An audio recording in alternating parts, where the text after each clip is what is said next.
Assalamualaikum warahmatullahi wabarakatuh. Selamat pagi, salam sejahtera bagi kita semua. Adik-adik sekalian, berjumpa kembali pada mata kuliah Algoritma dan Pemrograman. Saya Muhammad Iskandariansah, dosen di Prodi Teknik Elektro, Fakultas Teknologi Elektro dan Industri Cerdas, akan menyampaikan mengenai materi pengenalan algoritma dan pemrograman. Sebelum memasuki perkuliahan mengenai pengenalan algoritma dan pemrograman, izinkan saya memperkenalkan terlebih dahulu sedikit profil mengenai saya. Jadi, ini adalah profil saya. Nama saya adalah Muhammad Iskandariansah. Biasanya rekan-rekan dosen maupun mahasiswa di kakak tingkat Anda memanggil saya Pak Rian. Kemudian ini adalah akses email saya, iskandar@ittelkomsurabaya.ac.id. Jadi adik-adik nanti mungkin bisa berkomunikasi ataupun sharing dan sebagainya bisa juga melalui email yang saya berikan ini. Kemudian bidang peminatan saya adalah computer vision, kemudian ada robotics, selanjutnya adalah kontrol, kemudian AI dan embedded system. Jadi adik-adik yang berminat sekali untuk mengembangkan teknologi yang berkaitan dengan peminatan ini, nah insya Allah Pak Rian siap untuk bisa membantu adik-adik berdiskusi untuk menambah wawasan dan pengetahuan adik-adik, termasuk skill adik-adik untuk peminatan ini. Selanjutnya mengenai pendidikan, jadi saya lulus di Diploma 4 Teknik Elektronika Politeknik Elektronika Negeri Surabaya ITS, itu tahun 2010 saya selesai. Kemudian saya melanjutkan ke industri manufaktur selama 1,5 tahun. Jadi dari situ kemudian saya punya pengalaman industri, gitu ya, baik bidang robotika, otomasi, gitu ya. Karena memang saya pada saat waktu itu bekerja di salah satu manufaktur pembuatan kemasan plastik seperti itu. Nah, selanjutnya setelah saya kemudian bekerja di manufaktur, saya kemudian melanjutkan S2 saya, jadi di Teknik Kendali dan Sistem Cerdas TEI ITB. Jadi untuk tugas akhir dan tesis saya itu mengenai UFV, gitu ya. Jadi UFV jadi digunakan untuk membantu menangani kondisi-kondisi berbahaya. Jadi nanti ini adalah UFV yang nanti bisa membantu militer untuk menangani misalkan terjadinya bom nuklir atau ada kemudian bom biologis dan lain sebagainya. Dia akan membantu untuk menetralisir atau melakukan scanning juga seperti itu ya, area-area yang memang terkontaminasi oleh zat-zat berbahaya. Jadi UFV ini nanti dipasang sebuah sensor. Mungkin bisa dilihat di foto tersebut. Jadi itu adalah pengalaman saya melakukan pengujian terhadap sebuah UFV dengan UFV jenis multirotor ya. Jadi di situ dipasang sebuah sensor, kemudian dia akan berputar mengelilingi area yang berbahaya itu untuk mendeteksi area-area mana yang berada pada level misalkan sedang, tinggi, kemudian tidak berbahaya seperti itu. Nah ini salah satu pengalaman yang saya miliki dalam bidang riset karena memang pada saat itu kami mendapatkan riset yang sangat besar nilainya juga cukup besar nilainya. Jadi hibah riset dari Kementerian Ristek Dikti seperti itu ya untuk mengembangkan teknologi ini. Jadi sekitar anggaran sekitar 850 juta ya kita kelola kemudian kita gunakan untuk melakukan riset dan penelitian. Baik, di pertemuan awal ini saya akan menyampaikan beberapa hal bisa terlihat pada slide. Yang pertama adalah kaitannya dengan rencana pembelajaran semester dan kontrak perkuliahan pada mata kuliah algoritma dan pemrograman. Kemudian nanti saya lanjutkan menjelaskan mengenai pengertian algoritma dan pemrograman. Selanjutnya sejarah algoritma. Kemudian yang keempat adalah mengenai karakteristik dari algoritma. Kemudian yang kelima adalah program, pemrograman, programmer, dan bahasa pemrograman. Nah, ini apakah perbedaannya gitu ya. Sehingga nanti adik-adik bisa memahami bahwa ada perbedaan di antara istilah-istilah tersebut. Kemudian yang selanjutnya adalah proses kompilasi program pada komputer. Jadi bagaimana kemudian algoritma kemudian yang dituliskan dalam program kemudian itu bisa dikompilasi pada komputer sehingga komputer nanti bisa memahami bahasa pemrograman yang sudah adik-adik buat nantinya. Kemudian yang terakhir adalah notasi dalam pemrograman. Artinya bagaimana cara kita menuliskan gitu ya sebuah algoritma pada pemrograman seperti itu. Nah, ini perlu kita bahas nantinya seperti itu. Jadi concern di awal mungkin lebih banyak pada pengenalan karena memang saya akan menjelaskan terlebih dahulu selama 1 semester ini kita akan membahas apa gitu. Jadi jangan bosan-bosan ya, kita akan selalu bersama selama 1 semester ini di mata kuliah algoritma dan pemrograman. Berikut adalah rencana pembelajaran semester untuk mata kuliah algoritma dan dasar pemrograman. Jadi kode mata kuliahnya adalah TE10T04 kalau ada yang bisa melihat dalam kurikulum gitu ya. Dan memang bobotnya adalah 3 SKS. Jadi algoritma dan dasar pemrograman ada teori, kemudian ada praktikum nanti yang juga akan dilaksanakan. Kemudian beberapa hal yang perlu adik-adik ketahui. Jadi mengenai rencana pembelajaran semester ini, yang pertama adalah kaitannya dengan capaian pembelajaran. Jadi capaian pembelajaran yang akan nanti adik-adik dapatkan gitu ya. Sehingga ketika sudah menempuh selama 1 semester mata kuliah ini, capaian pembelajaran itu bisa dimiliki oleh adik-adik semuanya. Jadi yang pertama adalah kita berharap bahwa dengan adanya mata kuliah ini, jadi adik-adik nanti mampu menunjukkan sikap bertanggung jawab atas pekerjaan di bidang keahliannya secara mandiri.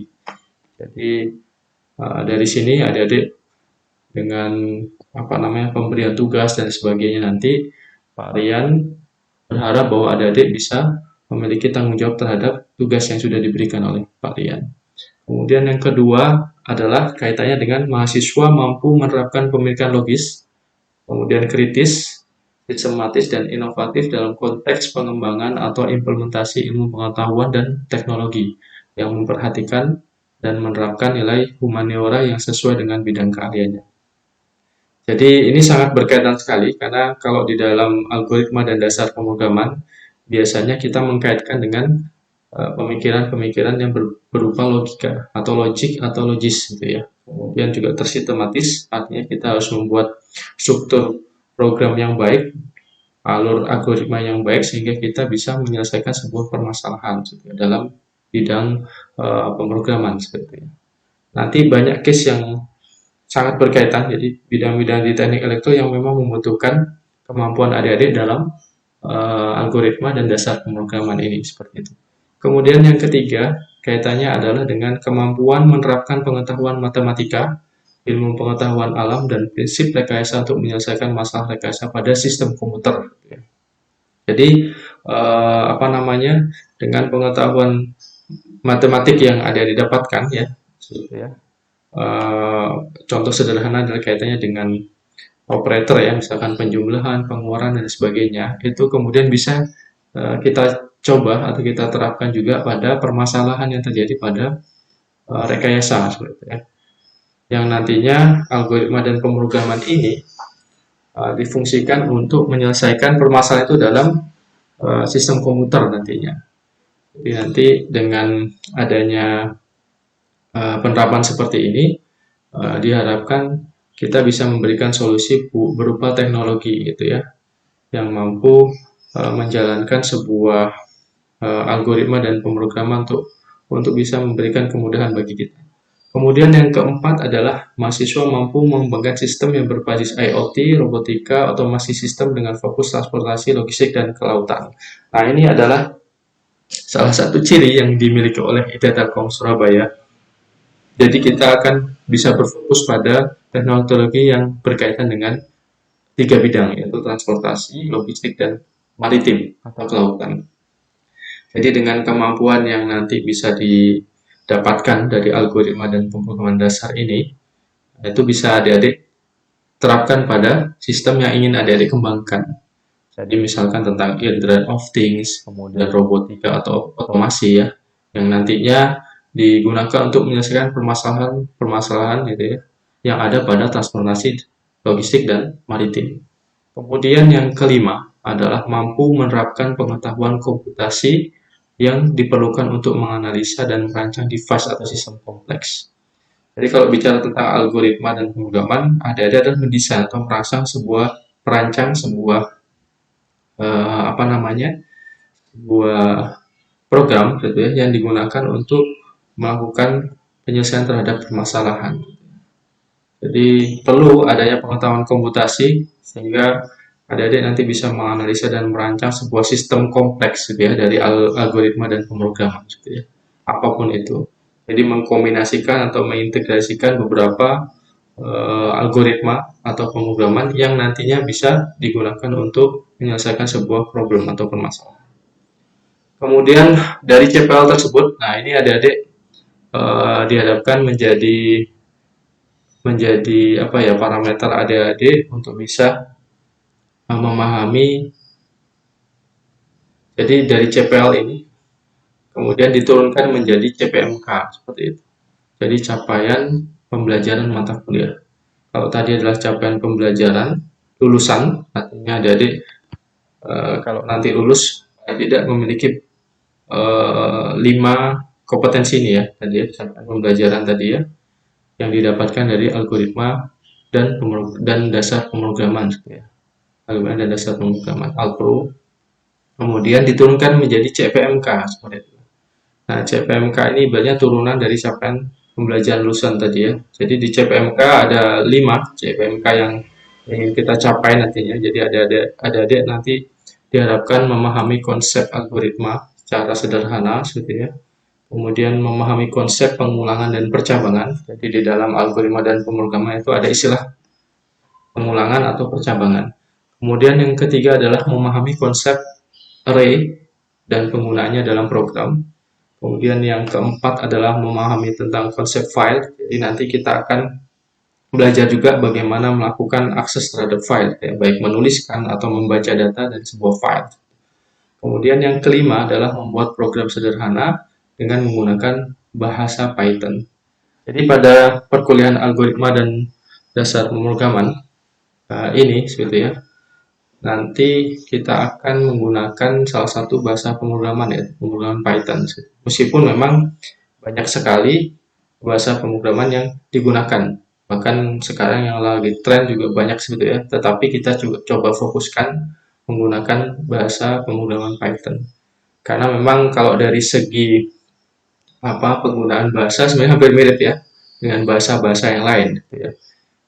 Bagaimana ada konsep mengenai pengulangan, percabangan, array dan lain sebagainya, tentang file juga. Hanya saja memang perbedaannya adalah penggunaan bahasa. Kalau bahasa Python mungkin secara fungsi, pemanggilan fungsi mungkin berbeda ya, istilah namanya dibandingkan dengan misal bahasa pemrograman C dan C++ gitu. Nah, intinya konsep algoritma dan pemrograman itu sama saja. Kita mau menggunakan nanti bahasa apapun juga bisa. Jadi kita mampu mengimplementasikan algoritma dan pemrograman tadi pada bahasa yang lain juga bisa, yang sudah kita buat. Kemudian ada penjelasan juga mengenai deskripsi singkat mata kuliah. Jadi mata kuliah ini memang membahas tentang pentingnya algoritma dalam kehidupan nyata, khususnya dalam pembuatan program. Jadi intinya untuk menyelesaikan sebuah problem. Jadi nanti materi akan dimulai dengan adanya pengenalan algoritma dan pemrograman dasar, kemudian tentang tipe dasar, dilanjutkan dengan konsep variabel, kemudian selanjutnya dikenalkan dengan tipe bentukan dan enumerasi, terus pembuatan algoritma, notasi algoritma juga diajarkan, disusulkan dengan analisa kasus dan pengulangan, konsep array, penggunaan array penting dikuasai dan diakhiri dengan konsep file dan pemanfaatannya. Nah, ini adalah bahan kajian atau materi-materi pembelajaran yang nanti akan adik-adik lalui gitu ya. Ada konsep algoritma dan pemrograman, kemudian kita menginjak pada konstruksi dasar algoritma. Jadi kita perlu tahu juga seperti apa sebenarnya konstruksi dasar dari algoritma. Kemudian tata cara penulisan algoritma. Selanjutnya pemrograman menggunakan bahasa pemrograman Python. Kemudian ini sebagai tahap pengenalan ya. Jadi seperti apa environment atau lingkungan yang ada pada pemrograman bahasa Python. Kemudian yang kelima adalah tipe dasar dan tipe bentukan, ekspresi aritmatika, ekspresi boolean, dan assignment. Kemudian yang keenam percabangan, ketujuh adalah perulangan, kemudian kedelapan adalah penggunaan tabel atau array, dan kesembilan penggunaan fungsi pada pemrograman, dan yang terakhir adalah konsep file dan directory. Nah, ini nanti yang adik-adik akan pelajari ya di semester ini pada mata kuliah algoritma dan pemrograman dasar. Selanjutnya pustaka yang bisa adik-adik menjadikan referensi, yang pertama adalah algoritma dan pemrograman. Jadi ini adalah pengarangnya Rinaldi Munir. Jadi sangat terstruktur dan sistematis penjelasannya mengenai algoritma dan pemrograman dasar. Kemudian yang kedua adalah Hit First Python. Nah, ini mungkin kaitannya dengan pemrograman menggunakan bahasa Python. Jadi edisi kedua dari Paul Berry gitu ya, diterbitkan tahun 2016. Kemudian pendukung lainnya mungkin ada juga Learn Python 3 The Hard Way gitu ya, karangan dari Z. Shaw gitu ya. Jadi ini bisa juga ada digunakan gitu ya. Tapi yang paling utama mengenai konsep nanti akan banyak kita gunakan referensi pada buku yang pertama, jadi algoritma dan pemrograman Rinaldi Munir seperti itu. Untuk lain-lainnya memang kaitannya dengan bagaimana kemudian kita menuliskan dalam program bahasa Python seperti itu. Kemudian ini dosen pengampunya adalah Muhammad Iskandar Yansyah. Mata kuliah syarat tidak ada gitu ya. Nah, ini adalah beberapa rencana pembelajaran pada pertemuan ya, pada tiap pertemuan gitu ya. Jadi ada 16 pertemuan, jadi 2 pertemuan lainnya nanti ada evaluasi gitu ya terhadap proses penyampaian pembelajaran mengenai algoritma dan dasar pemrograman. Nah, jadi di pertemuan 8 nanti akan melakukan evaluasi tengah semester atau ujian tengah semester. Kemudian di pertemuan yang terakhir nanti akan juga dievaluasi pada akhir semester, yaitu ujian akhir semester. Nah, di pertemuan awal, jadi kalau ada dilihat di sini, kita akan membicarakan masalah tentang algoritma, dasar-dasar mengenai algoritma dan pemrograman serta sistem komputer. Nah, ini bobot penilaian yang saya berikan adalah 5%. Bentuk penilaian nanti ada latihan soal seperti yang Pak Rian berikan kepada adik-adik semuanya seperti itu ya, untuk adik-adik jadikan latihan secara mandiri nantinya ya, selain apa yang saya jelaskan nanti di dalam kelas ya. Kemudian di pertemuan kedua kita juga akan membahas sesuai dengan runtutan tadi ya, kaitannya dengan tata cara penulisan algoritma. Nah, ini juga 5% bobot penilaian yang Bapak Rian berikan terhadap materi yang kedua ini. Kemudian yang ketiga kaitannya dengan tipe-tipe dasar pembentukan, ekspresi aritmatika, ekspresi boolean maupun assignment. Nah, ini nanti juga 5% penilaian. Kemudian yang keempat, mahasiswa mengetahui dasar percabangan yang digunakan dalam algoritma. Jadi ini membahas mengenai percabangan. Jadi di dalam algoritma dan pemrograman dasar itu terdapat istilah yang namanya percabangan.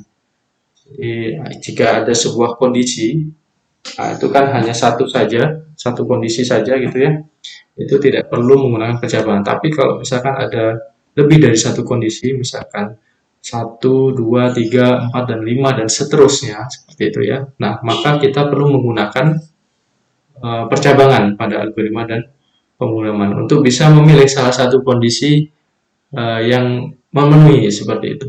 Kemudian yang pada saat pertemuan ke-5 dan 6 kita akan kaitannya dengan hubungan berulang, artinya kaitannya dengan perulangan. Kemudian yang ke-7 pengulangan dan analisa kasus, beberapa gabungan dari pengulangan gitu ya. Nah, ini nanti karena kalau kaitannya dengan pengulangan ini sering digunakan dalam pemrograman gitu ya, sehingga perlu banyak latihan yang adik-adik lakukan nantinya gitu ya. Kemudian yang ke-8 nanti UTS, yang ke-9 nanti kaitannya dengan prosedur, cara pembuatan, pemanggilan, serta definisi fungsi. Jadi cara pembuatan dan cara pemanggilan fungsi ya. Ini di pertemuan yang ke-9. Jadi kita bisa membuat program khusus yang kemudian kita namakan dengan fungsi yang nantinya bisa dipanggil atau bisa kita gunakan pada pemrograman nantinya. Jadi kita cukup memanggil fungsi tersebut sehingga program yang kita buat tadi, khusus tadi bisa bisa dijalankan. Kemudian yang ke-10 adalah kaitannya dengan konsep tabel atau array, jadi pembuatan tabel dan penggunaan tabel. Nah, ini sangat penting untuk kaitannya dengan penyimpanan data berbentuk indeks gitu ya, dari indeks ke 0 sampai indeks ke berapa gitu ya, yang adik-adik kemudian inginkan adik-adik setting gitu nantinya. Kemudian yang ke-11 adalah kaitannya dengan algoritma. Jadi kita coba nanti mengenalkan mengenai salah satu algoritma, yaitu kaitannya dengan konsep pencarian. Jadi ada beberapa jenis cara menggunakan algoritma ini, tipe ya maksud saya, bukan cara. Tipe dari algoritma ini ada sequential search, binary search, dan penggunaan pencarian. Kemudian di pertemuan 12-13 nantinya kita akan belajar mengenai algoritma sorting. Counting sort, ada bubble sort, selection sort. Nah, ini kaitannya dengan pengurutan gitu ya. Jadi bagaimana kita memiliki data yang acak tadi, kemudian kita urutkan gitu ya. Tentunya sesuai dengan parameter-parameter yang kita inginkan. Kemudian yang ke-14 adalah berkaitan dengan konsep file, inisialisasi, dan file sequential. Nah, ini diharapkan nanti adik-adik juga bisa melakukan akses terhadap sebuah file gitu ya, yang dibutuhkan adik-adik. Misalkan kita ingin mengambil datanya dengan file yang memiliki data yang cukup banyak, nah ini kita bisa ambil menggunakan algoritma dan bahasa Python. Kemudian kita juga bisa menuliskan untuk digunakan sebagai penyimpanan. Jadi kita masukkan ke dalam file, kita kirimkan ke dalam file data-data yang kemudian diolah di Python, di pemrograman, di program gitu ya. Kemudian kita ingin simpan atau kirimkan dalam sebuah file, itu bisa dilakukan. Kemudian yang ke-15 adalah kaitannya dengan modul atau paket dalam algoritma dan pemrograman Python. Jadi nanti akan saya jelaskan juga di akhir ini sangat penting juga. Jadi kaitannya dengan konsep modul dan paket. Ya, adik-adik bisa mengimprove atau berkreasi sendiri gitu ya, membuat sebuah fungsi tadi ya, yang pertemuan ke-11 tadi ya, mengenai fungsi, dan juga mengenai tentang modul seperti itu ya.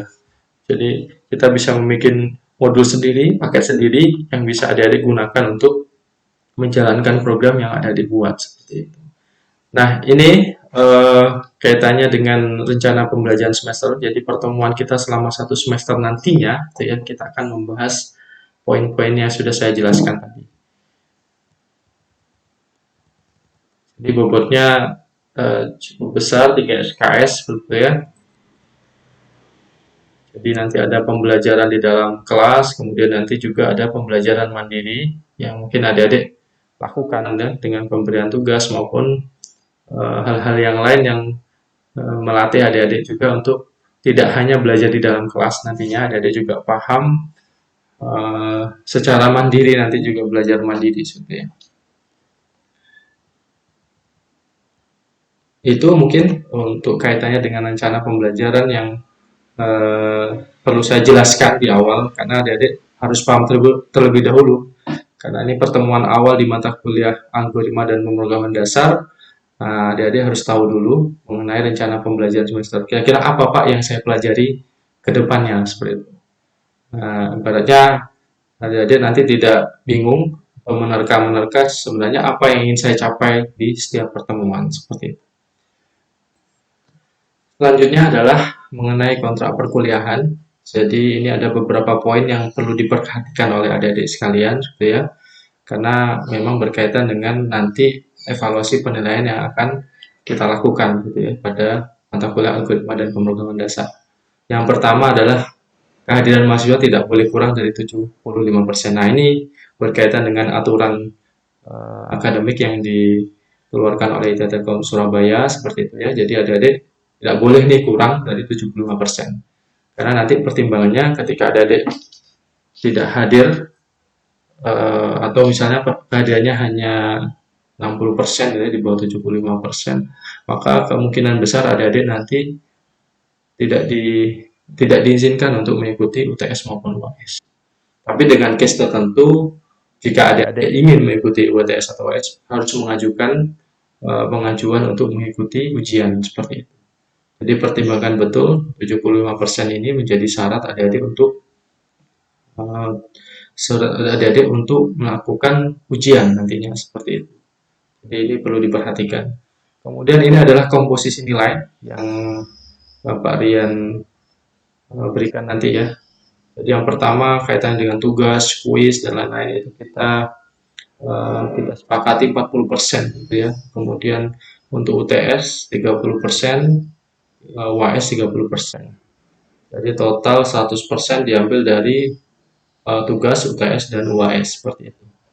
Nah, ini presentasi nilai ya. Jadi nanti adik-adik kalau saya berikan tugas beberapa, misalkan ada 5 tugas dalam satu semester ini, kemudian juga kaitannya dengan UTS dan UAS, maka adik-adik harus pertimbangkan persentase terbesar di bagian yang mana, gitu ya.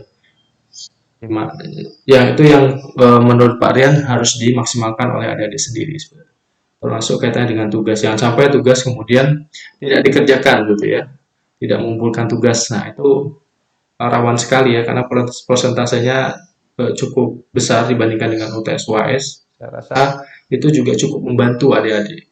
Ketika adik-adik juga mengerjakan tugas dengan komplit, dengan maksimal, gitu ya, adik-adik selain mampu belajar nanti untuk persiapan ujiannya, gitu ya, tapi nilai adik-adik akan sempurna, gitu ya. 40% dari tugas itu bisa adik-adik penuhi.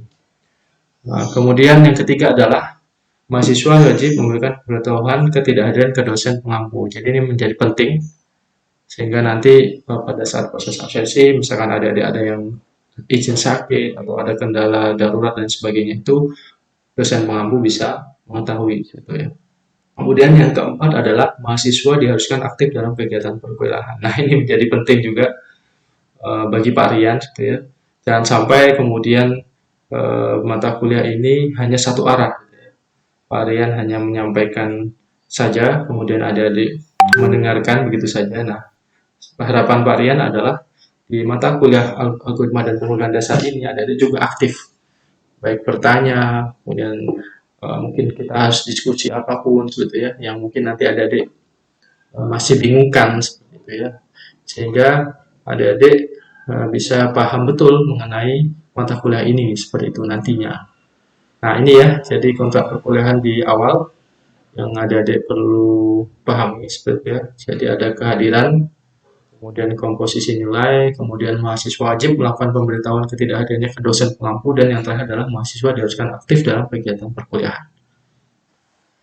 Baik, tadi saya sudah menjelaskan mengenai rencana pembelajaran semester, kemudian yang kedua kaitannya dengan kontrak perkuliahan.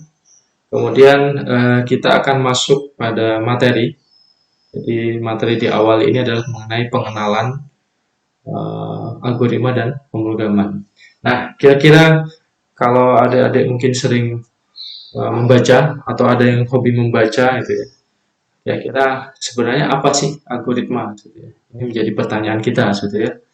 Di awal ini, kira-kira adik-adik ada yang paham tidak dari pertanyaan ini? Mungkin ada yang pernah baca-baca mengenai algoritma dan pemrograman, atau ada yang sudah pernah melakukan atau membuat sebuah program, gitu ya, di sekolah adik-adik dulu, gitu ya. Misalnya di SMA atau di SMK, misalkan membuat program atau aplikasi tertentu ya, misalkan untuk robot atau untuk e-commerce dan sebagainya, gitu ya. Nah, kira-kira pernah tahu nggak mengenai pengertian algoritma dan pemrograman? Baik, kalau adik-adik belum tahu, nah ini akan saya coba sampaikan. Nah, kira-kira di awal ini coba kita lihat seperti ini. Jadi kalau algoritma dan dasar pemrograman tadi itu berkaitan dengan dua hal. Yang pertama adalah kaitannya dengan persoalan, kemudian solusi. Jadi adik-adik kalau misalkan pernah tahu bahwa dalam kehidupan ini memang ya sejatinya memang banyak persoalan, gitu, atau permasalahan. Gitu. Nah pasti, adik-adik pasti banyak mengenai hal tersebut, yang namanya permasalahan atau persoalan. Termasuk juga dalam kaitannya dengan algoritma dan pemrograman.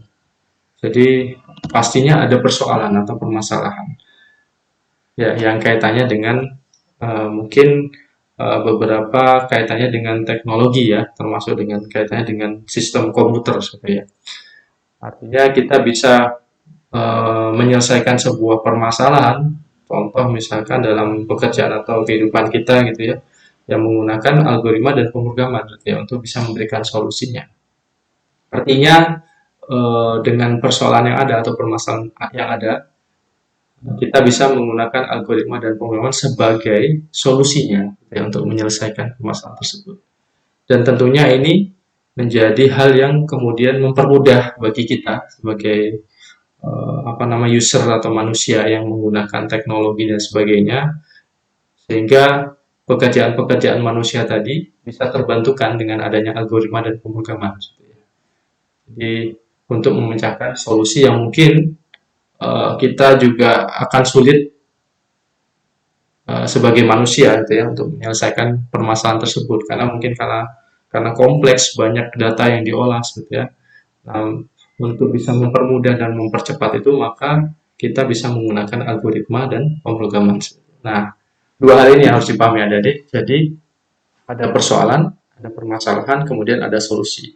Nah, kemudian itu menjadi dasar adik-adik untuk memahami, oh kenapa kok perlu gitu ya algoritma dan pemrograman, karena kita ingin menyelesaikan sebuah permasalahan gitu ya. Nah, ini ya, adik-adik paham ya. Jadi ada dua hal yang menjadi kata kunci, persoalan dan solusi. Nah, contoh persoalan dan solusi, misalkan adik-adik memiliki setumpuk kartu antrian atau data pasien yang tersusun acak. Ya, jadi ada di depan adik-adik ini ada kartu antrian atau data pasien yang tersusun sangat random gitu, acak. Kan biasanya ada nomor urutnya dan sebagainya. Kemudian Anda diminta menyusun kartu-kartu tersebut terurut dari nomor yang kecil di atas dan nomor terbesar di bawah. Nah, pertanyaannya, bagaimana cara kita mengurutkan nomor yang terkecil dan terbesar di bawah? Nah, caranya adalah pasti ada cara atau solusi yang harus kita lakukan gitu ya. Misalkan berarti kita harus mencari kartu-kartu yang memiliki nomor kecil gitu ya, atau nomor-nomor besar terlebih dahulu, karena memang posisinya di bawah. Jadi nomor terbesar dulu kita cari, kita taruh di bawah, berurutan mengecil ke atas gitu. Nah, kita harus cari kan gitu ya, kartu-kartu yang memiliki nomor kecil atau nomor yang besar. Nomor besar ditaruh bawah, nomor terkecil taruh atasnya, seperti itu. Sampai dia tersusun dari yang terbesar sampai yang terkecil. Kemudian kasus yang kedua adalah Anda diberikan daftar peserta ujian yang lolos seleksi, dan Anda diminta mencari salah satu peserta ujian untuk mengetahui apakah peserta ujian tersebut lolos ujian. Maka ada proses yang dilakukan oleh adik-adik. Caranya bagaimana? Berarti adik-adik harus mencocokkan nomor yang adik-adik miliki dengan daftar peserta ujian yang lolos. Jadi pencocokkan ya.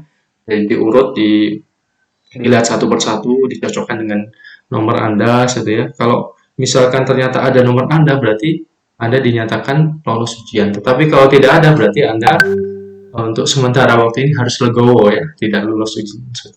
Kemudian yang ketiga adalah Anda akan bepergian ke Surabaya misalkan. Bagaimana Anda kemudian bisa sampai ke sana dengan rute yang Anda buat gitu ya. Jadi kalau mau ke Surabaya, pastinya memiliki jalur yang bermacam-macam ya. Bisa lewat Pasuruan, Probolinggo, atau bisa juga lewat Malang seperti ya, nanti ke Surabaya. Nah, ini kemudian bisa menjadi sebuah contoh seperti itu ya, mengenai persoalan dan solusi yang juga nantinya bisa kita kaitkan dengan algoritma dan pemrograman untuk memberikan sebuah solusi seperti itu. Nah, ini jadi kalau kaitannya tadi dengan persoalan dan permasalahan, maka kita bisa simpulkan berarti algoritma itu apa gitu ya. Jadi kalau beberapa pakar menyampaikan gitu ya, ada deretan langkah-langkah komputasi yang mentransformasikan data masukan menjadi keluaran. Ini berdasarkan pernyataan dari Goldschlager, Les dan Lister.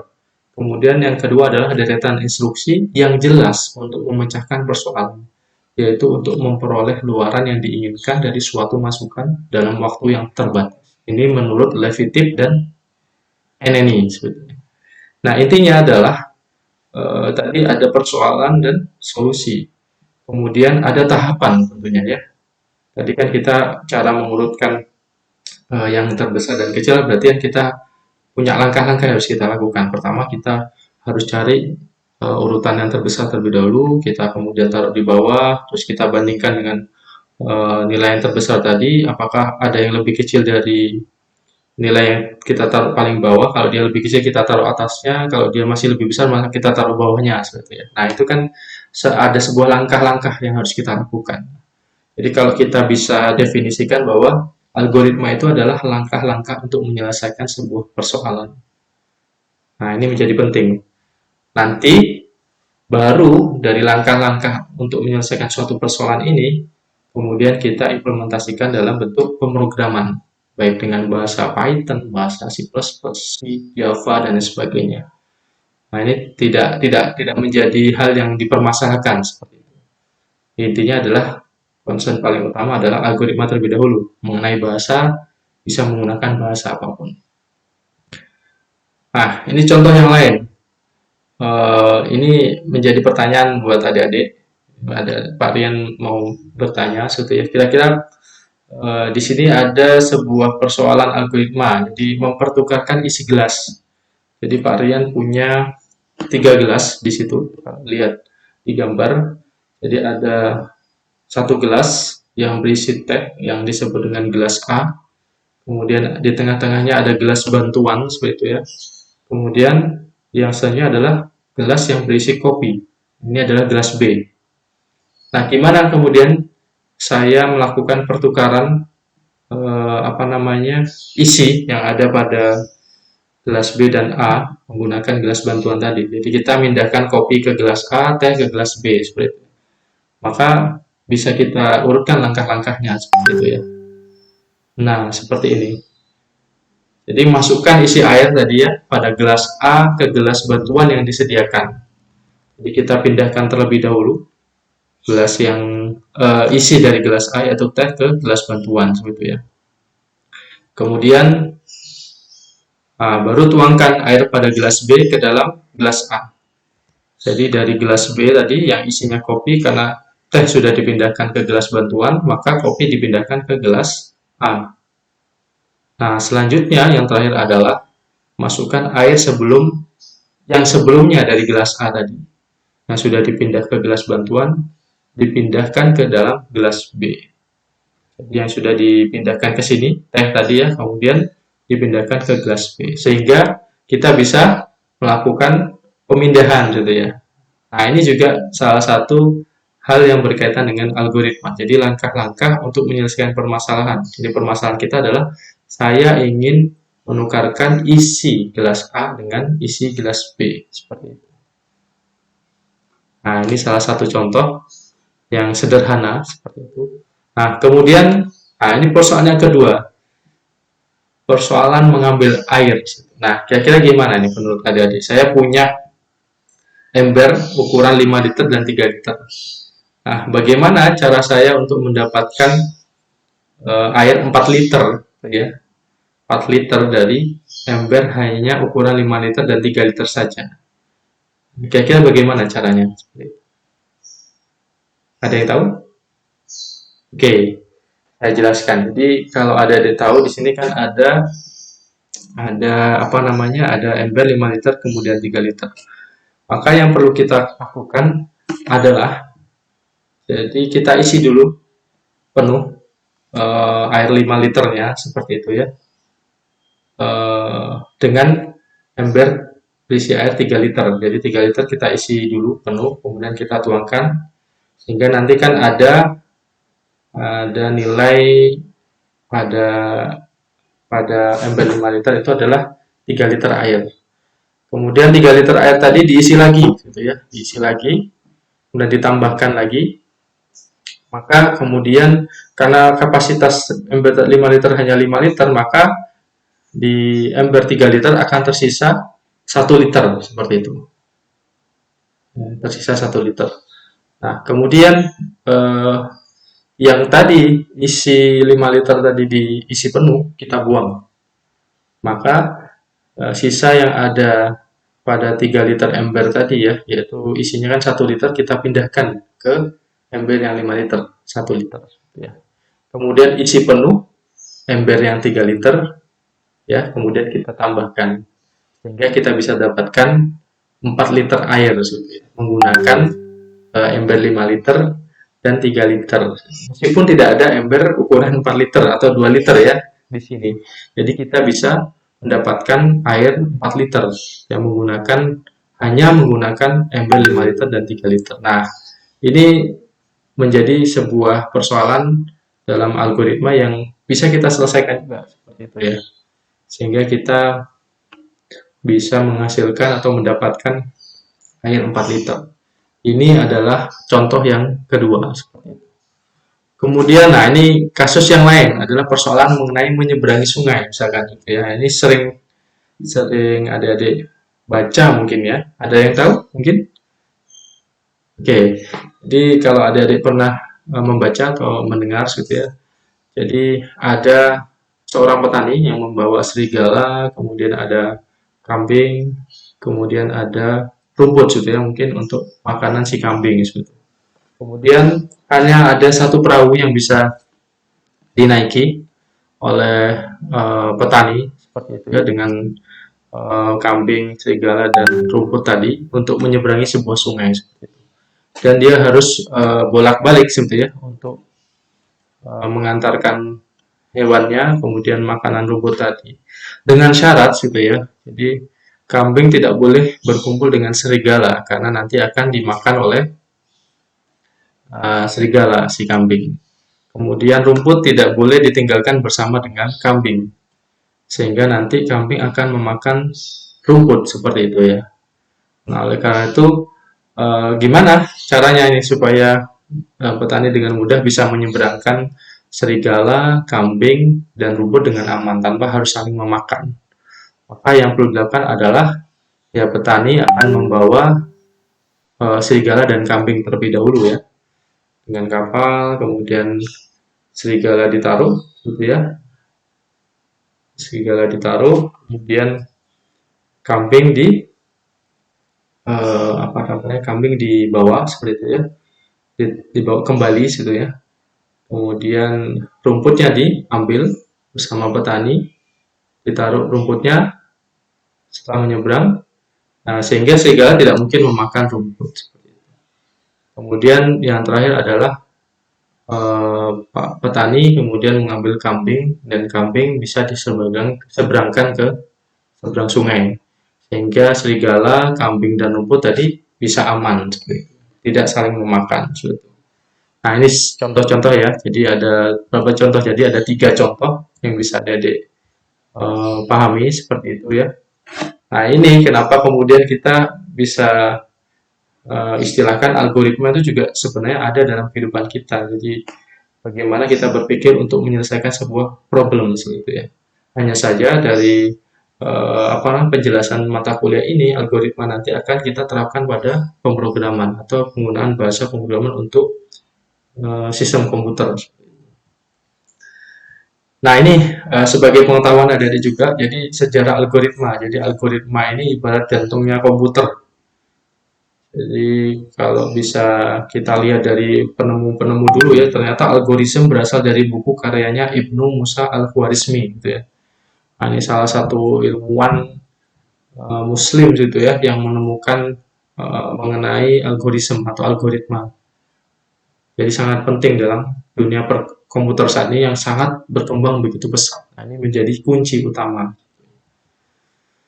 Nah, ini kemudian menjadi hal yang perlu kita pahami. Jadi ada karakteristik algoritma. Yang pertama adalah algoritma harus berhenti setelah mengerjakan sejumlah langkah.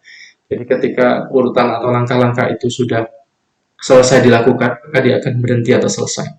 Sama seperti tadi ya, tahapan-tahapan seperti bagaimana kemudian kita memindahkan gelas, kalau sudah selesai maka dia akan berhenti. Kemudian mengantarkan tadi ya, kambing, serigala, dan rumput ke seberang sungai. Kemudian yang kedua tadi, bagaimana menghasilkan sebuah kapasitas air 4 liter tadi ya, menggunakan ambil 5 liter dan 3 liter. Nah, itu jadi urutan-urutan yang kemudian berhenti setelah pekerjaan itu selesai. Kemudian setiap langkah harus didefinisikan dengan tepat dan tidak boleh berarti dua atau ambigu. Jadi tidak boleh kemudian nanti ada dua, tidak ada hasil yang tidak pasti gitu ya. Jadi kalau di dalam algoritma dan pemrograman tidak boleh ada hal yang ambigu gitu ya. Misalkan ada dua hasil itu ya, yang kemudian mana nih yang perlu kita pilih sebetulnya. Nah, tidak bisa seperti itu di dalam algoritma. Kemudian algoritma memiliki nol atau lebih masukan. Jadi bisa tidak ada input, bisa juga ada input. Kemudian yang keempat adalah algoritma mempunyai nol atau lebih luaran atau output. Nah, ini juga sama, input maupun output memiliki karakteristik dia bisa berupa nol atau lebih luaran. Kemudian yang terakhir adalah algoritma harus efektif. Jadi istilahnya dengan adanya algoritma ini kita bisa memudahkan diri kita atau permasalahan tertentu gitu ya, sehingga itu menjadi solusi yang efektif sebetulnya, mudah. Kalau misalkan tidak adanya algoritma maupun menggunakan algoritma tidak ada bedanya, berarti algoritma itu tidak efektif sebetulnya. Harusnya ketika kita menggunakan algoritma justru menjadi penyelesaian yang lebih efektif dibandingkan tidak menggunakan algoritma seperti itu ya. Sama-sama nih ingin menyelesaikan sebuah persoalan tapi tidak menggunakan algoritma, yang lainnya menggunakan, maka kita perlu lihat apakah program yang kita buat jauh lebih efektif ya, cepat untuk bisa menyelesaikan permasalahan seperti itu. Nah, ini adalah karakteristik algoritma. Jadi ada yang pertama langkah-langkahnya harus berhenti setelah selesai dijalankan, kemudian harus didefinisikan dan tepat dan tidak boleh berarti ambigu. Kemudian yang ketiga adalah memiliki nol atau lebih masukan baik input dan output, dan yang terakhir adalah algoritma harus efektif. Nah, pertanyaan selanjutnya adalah apa kemudian bedanya pemrograman dan programmer dan bahasa pemrograman? Kira-kira apa bedanya, Adik-adik? Ada yang tahu dari penjelasan saya tadi dari awal dan seterusnya, kira-kira istilah-istilah tadi apa bedanya? Nah, bedanya adalah kalau program itu adalah apa namanya? Kalau program itu ada sesuatu yang dibuat menggunakan bahasa pemrograman. Sedangkan pemrograman adalah kegiatan yang dilakukan oleh seorang programmer. Nah, programmer itu adalah orang yang memprogram. Dan bahasa pemrograman itu adalah bahasa yang digunakan untuk membuat program tadi. Seperti itu. Jadi ini sangat berkaitan. Apa itu program? Pemrograman itu adalah aktivitas, programmer itu orang yang membuat. Bahasa pemrograman adalah bahasa yang digunakan untuk membuat program tersebut. Nah, itu bedanya adik-adik ya. Jadi perbedaan antara program, pemrograman, programmer, dan bahasa pemrograman. Nah, ini menjadi penting harus dipahami adik-adik juga.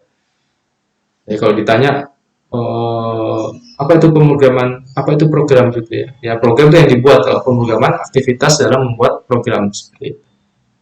Nah, ini. Jadi program itu adalah algoritma yang ditulis dalam bahasa komputer. Kemudian pemrograman adalah proses pembuatan program. Programmer adalah orang yang melakukan aktivitas pemrograman. Kemudian yang terakhir adalah bahasa pemrograman. Bahasa komputer yang digunakan untuk menulis program. Entah itu bahasa C, C++, Java, dan Python, serta bahasa-bahasa yang lainnya, masih banyak yang lainnya. Adik-adik bisa mempelajarinya sendiri, gitu ya. Kalau misalkan, oh saya ingin ahli tidak hanya Python, Pak. Saya mau coba nambah skill saya untuk bisa paham tentang C, C++, silahkan. Intinya kalau dari algoritma, sama gitu ya. Hanya saja bagaimana kemudian kita menuliskan program itu menggunakan bahasa tersebut memang berbeda-beda. Nah, ini kita juga perlu paham arsitektur dari komputer. Nah, nanti ketika algoritma dan program tadi ditanamkan gitu ya, maka dia akan ditanamkan dalam sebuah perangkat yang namanya mikroprosesor atau microcontroller. Dan di dalamnya terdapat namanya ALU, kemudian ada control unit dan register. Nah, ini terhubung dengan output atau input device maupun memory unit. Jadi kalau adik-adik misalkan paham tentang komputer atau PC gitu ya, maka bagian inputnya adalah ada keyboard, ada mouse gitu ya. Kemudian kalau outputnya mungkin ada display, ada sound, gitu ya, dan sebagainya. Nah, itu nantinya yang mengatur atau mengendalikan seperti itu ya, ya mikroprosesor tadi, tetapi harus ada program yang ditanamkan di dalamnya, sehingga kalau ada misalkan mau mengetik, maka akan muncul ke layar.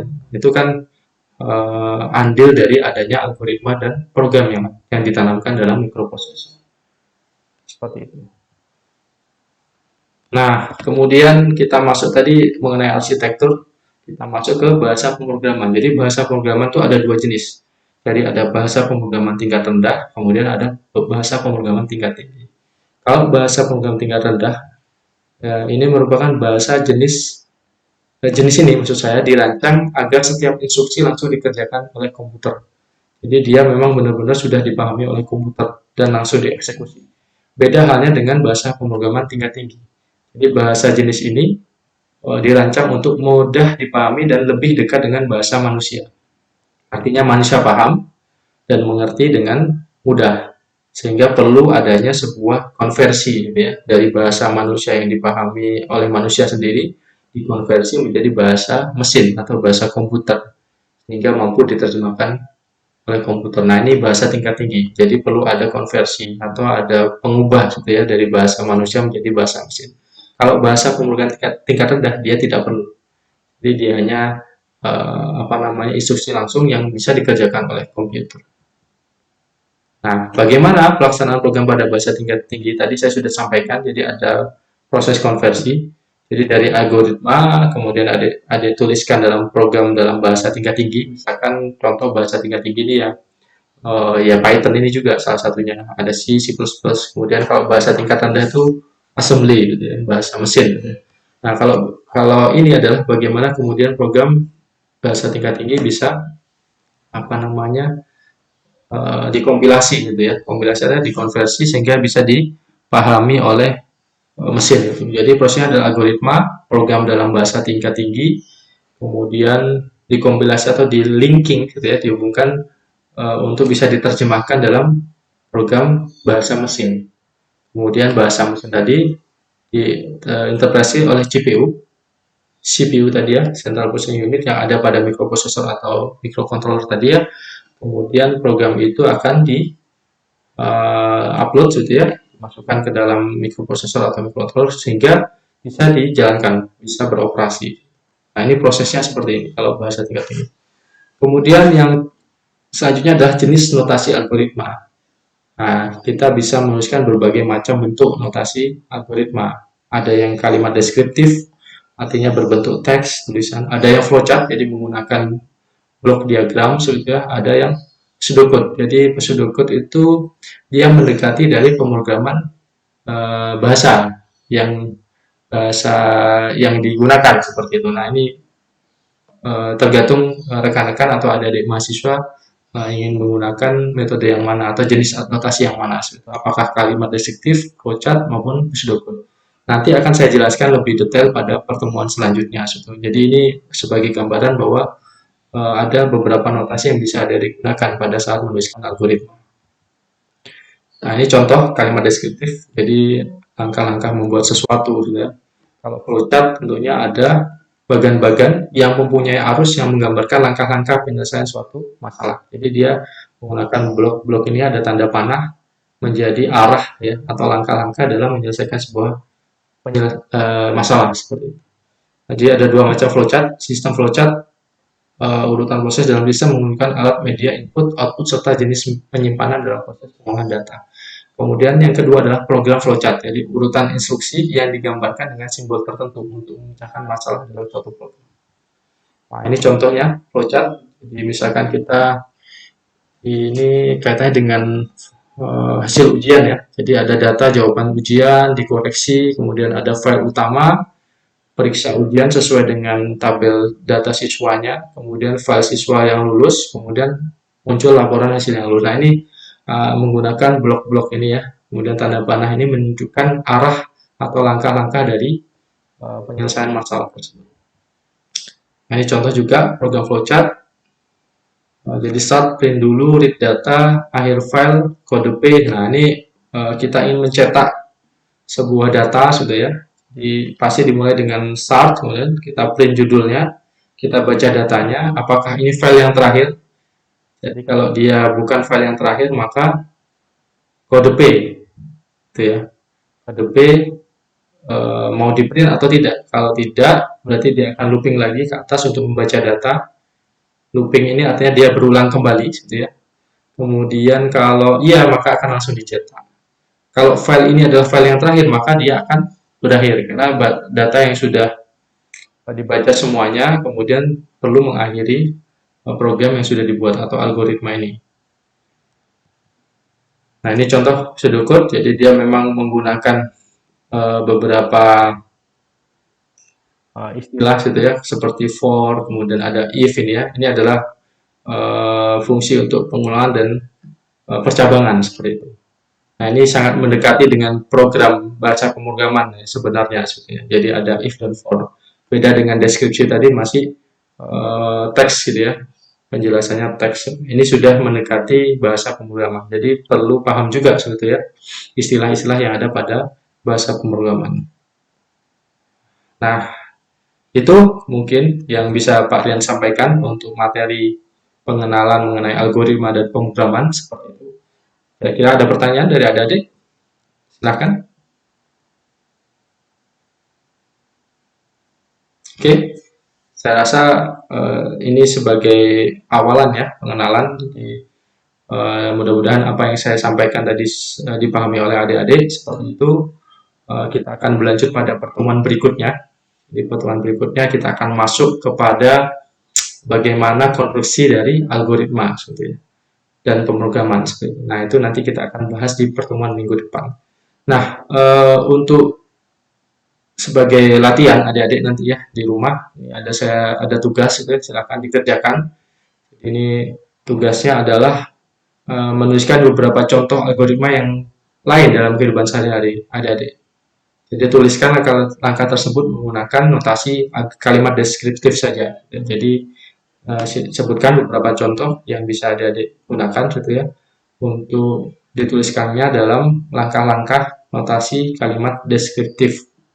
Kemudian yang kedua adalah, ini ada sebuah case gitu ya, ada 3 buah cakram yang masing-masing berdiameter berbeda, mempunyai lubang di titik pusatnya.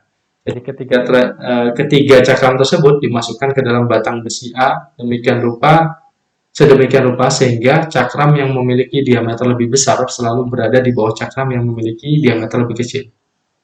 Nah, tulislah algoritma dalam notasi deskriptif untuk memindahkan seluruh cakram tersebut ke batang besi B.